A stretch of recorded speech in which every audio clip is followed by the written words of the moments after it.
Book of Heaven. Volume 16. 2nd to the 13th of March 1924. Page 107 to 113. March 2, 1924. By virtue of the light of his will, Jesus extended himself to everyone and everything. Only one who lives in his will can do the same. This generation of legitimate children, who preserve whole within themselves the purpose of creation, will be as though the first to be created by God. I was thinking of how it could be that as my sweet Jesus thought, spoke, worked, etc., he extended his thoughts into each thought of creature, into each word and work. And my beloved Jesus, moving in my interior, told me, "My daughter, there is nothing to be surprised about." In me there was the divinity with the unending light of its eternal will. In this light I could see, very easily, each thought, word, heartbeat and act of the creatures, and as I thought, the light which I contained brought my thought to each thought of creatures. And so with my word and with all the rest which I did and suffered. See, also the sun possesses this virtue. Its light is one, yet, how many are not inundated by that light? If all the interior of man could be seen, his thoughts, heartbeats, affections, just as the sun invades everyone with its light, it would make its light flow in every thought, heartbeat and the like. Now, if the light of the sun can do this, without descending from high to the bottom in order to give its light and heat to each one, and yet, it is nothing other than the shadow of my light, much more so can I do, who contain immense and unending light. And then, it is my divine will that contains this virtue. As the soul enters my will, it opens the current of the light it contains, and invading all, my light brings to each one the thought, the word, the act, which have entered the current of its light. Therefore, there is nothing more sublime, more extensive, more divine, more holy than living in my will. The generations of its acts are incalculable. So, when the soul is not united with my will and does not enter into it, she neither turns it, nor does she open the current of its unending light. Therefore, everything she does remains personal and individual. Her good, her prayer, is like the little light which is used inside rooms, which has no virtue of giving light to all receptacles of the house, and even less can it give light outside. And if oil is lacking, that is, the continuation of her acts, the little light extinguishes and she remains in the dark. Then, I was fusing myself in the eternal divine volition, placing myself before everyone, in order to bring to the divine majesty, as first among all the acts of the creatures, the return of everything, and their love. But as I was doing this, I thought to myself, how can it be that I can go before all, while I was born after so many generations? At the most, I should place myself in the middle, between the past and the future generations which will come. Or rather, because of my unworthiness, I should be last and behind everyone. And my adorable Jesus, moving in my interior, told me, "My daughter, the whole of creation was created so that all would do my will." The life of the creatures was to flow within my will, as the blood flows in the veins. They were to live in it as my true children. Nothing was to be alien to them of all that belongs to me. I was to be their tender and loving father, and they were to be my tender and loving children. Now, since this was the purpose of creation, even though there have been other generations before, which says nothing, they will be placed behind, and my will place as first the ones who will be and who have been faithful in maintaining whole the purpose for which they were created. These, whether they have come before or after, will occupy the first order before the divinity. For having maintained the purpose of creation, they will be distinguished among all and marked by the halo of our will, as by a refulgent gem, and everyone will let them pass freely, so that they may occupy their first place of honor. There is nothing to be surprised about. It happens the same also in this low world. Imagine a king in the midst of his court, ministers, deputies and armies. Then his little prince son arrives, and even though all the others are great, who does not let the little prince pass, that he may take his place of honor at the side of the king? His father? Who deals with the king with the same familiarity which is worthy of a son? Who would blame this king and this son, who, though being the littlest of all, rises above all and takes his prime and legitimate place close to the king, his father? Certainly no one. On the contrary, everyone would respect the right of the little prince. Descend even lower. Imagine a family. A son was born first, but he did not want to occupy himself with doing the will of his father, nor did he want to study or work. He remained almost moronic in his sloth, forming the sorrow of the father. Then another son comes to the light, and this one, though more little, does the will of his father, studies and arrives at becoming a professor worthy of covering the highest positions. Now, who is first in that family, who receives his place of honor close to the father? Is it perhaps not the one who came last? Therefore, my daughter, only those who will have preserved whole within them the purpose of creation will be my true legitimate children. By doing my will, they have preserved within them the pure blood of their celestial Father, who has given them all the features of his likeness, and therefore it will be very easy to recognize them as our legitimate children. Our will preserve them noble, pure, fresh, all love for the one who created them.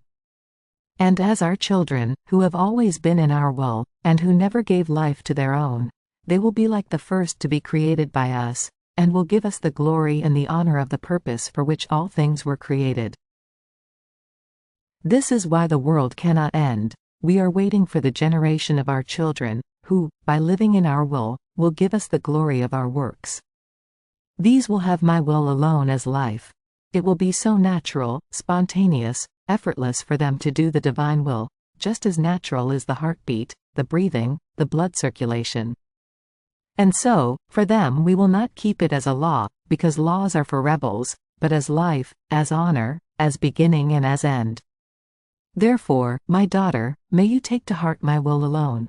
Be concerned with nothing else, if you want your Jesus to fulfill and enclose in you the purpose of all creation. March 13, 1924. True love can hide nothing to the beloved of what it has in its heart. The immense light of the divine will contains and carries everything, pains and joys, in order to perform its crafting. So it did in Jesus, and so it does in the soul. I felt like dying because of the privation of my sweet Jesus. Then, after much hardship, he moved in my interior and he shared his pains with me, but so much that I felt like suffocating. I felt the rattle of agony, and yet, I myself am unable to tell who was the cause of my pains. I only felt an immense light, and this light turned into pain for me. Then, after having somehow suffered, my adorable Jesus told me, "My daughter, this is why I did not want to come. Because the pains I suffered were many, and in coming to you, my faithful one who is inseparable from me, my love would have led me to share them with you, and in seeing you suffer, I would have suffered, in seeing you suffer because of me. And my Jesus, how you have changed.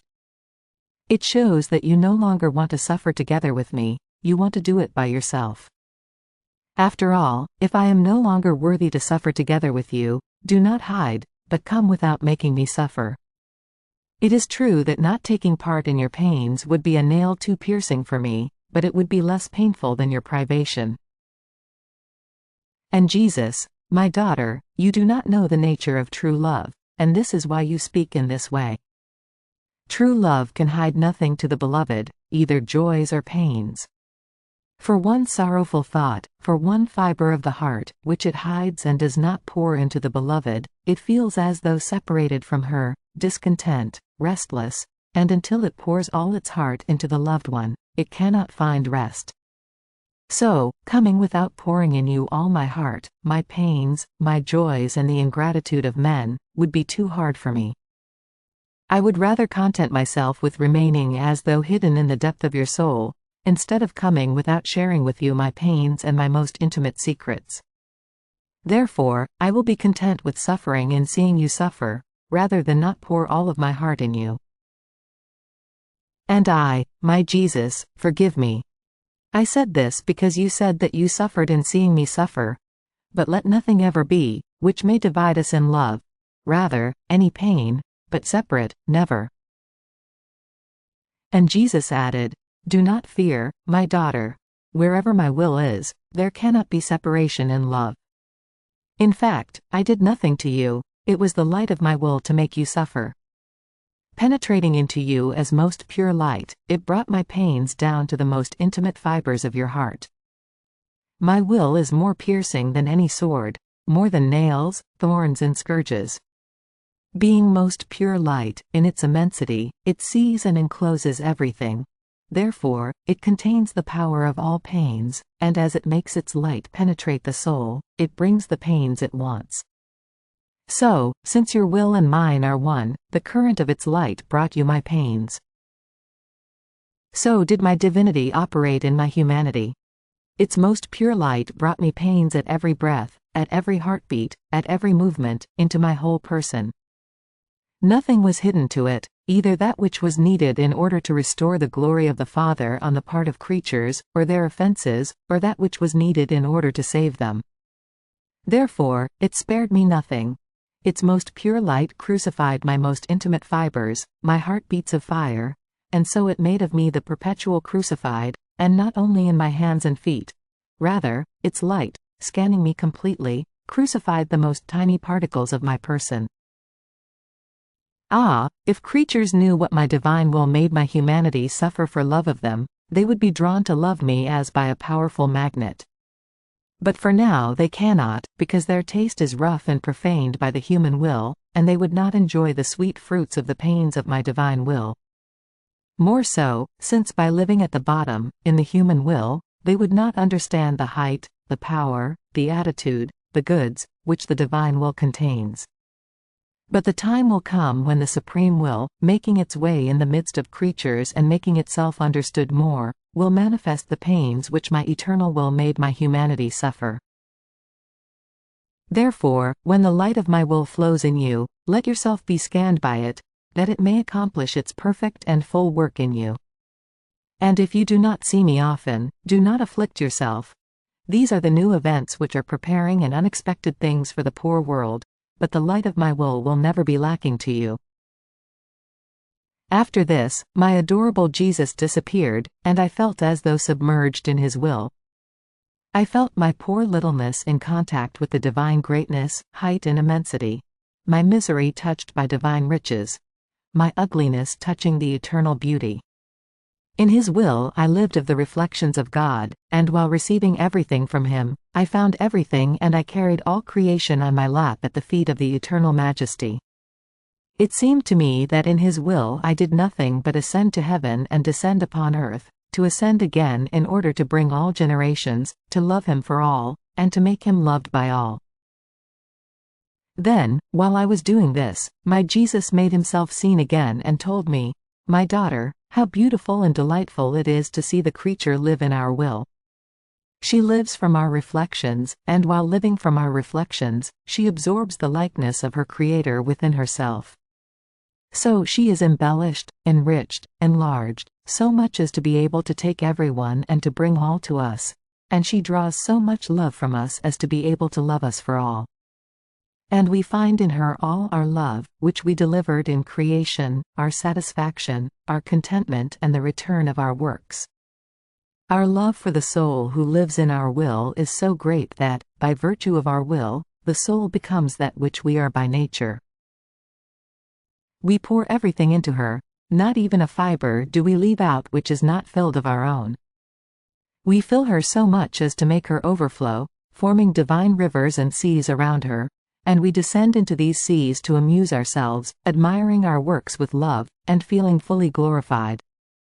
Therefore, my daughter, live in the most pure light of my will, if you want your Jesus to repeat again that word which he said in creating man. By virtue of our will, let us make this soul in our image and likeness.